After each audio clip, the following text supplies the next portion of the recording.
एक बार एक शिकारी शिकार करने के लिए जंगल में पहुंचा। उसने अपने तीर पर बहुत ही खतरनाक जहर लगाया और शिकार को निशाना बनाकर उसने तीर को छोड़ा, लेकिन उसका तीर चूक गया और तीर एक पेड़ पर जा लगा। वह पेड़ बहुत ही हरा भरा था और बहुत सारे तोते उस पेड़ पर रहते थे।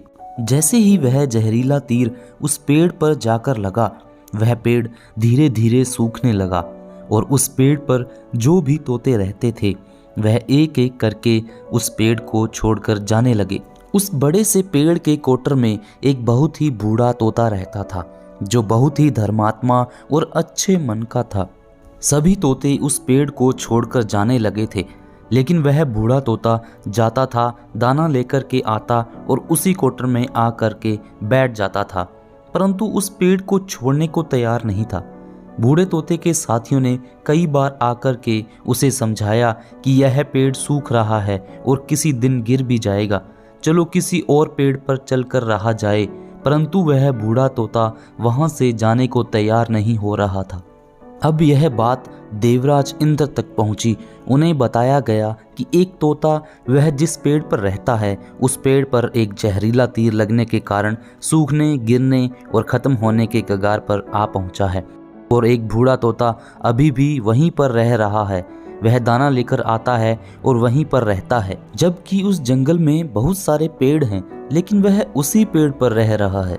देवराज इंद्र प्रकट हुए और उस बूढ़े तोते से कहने लगे कि आप बहुत धर्मात्मा हैं, बहुत ही अच्छे मन के हैं, लेकिन आप इस पेड़ को छोड़कर किसी और पेड़ पर चले जाइए, क्योंकि यह पेड़ कुछ ही दिनों में गिर जाएगा। तालाब के पास में बहुत से बड़े बड़े हरे भरे पेड़ हैं, बड़े बड़े कोटर हैं, उन पेड़ों पर फल भी लगे हुए हैं, उन्हें वहीं पर तोड़कर खा सकते हैं, परंतु यहाँ से आप चले जाएं।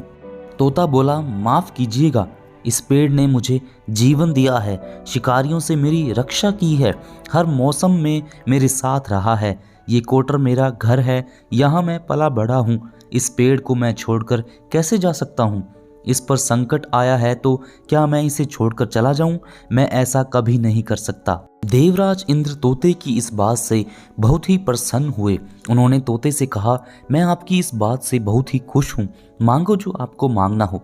उस बूढ़े तोते ने कहा, मुझे बस इतना मांगना है कि जिस पेड़ ने मुझे जन्म दिया, जहाँ मैं रहा पला बढ़ा, जिसे आप मेरी जन्मभूमि कह सकते हो, आप इसे फिर से वैसा ही हरा भरा कर दो जैसा यह था।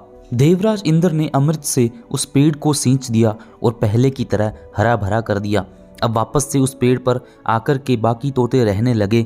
वह बूढ़ा तोता कुछ समय तक और जिंदा रहा, फिर उसकी मृत्यु हो गई और वह स्वर्ग में चला गया। दोस्तों, यह कहानी हमें सिखाती है कि जब भी किसी इंसान का बुरा दौर आता है तो अंदर से वह टूटा हुआ होता है, उसे किसी के सहारे की ज़रूरत होती है, किसी की आवश्यकता होती है।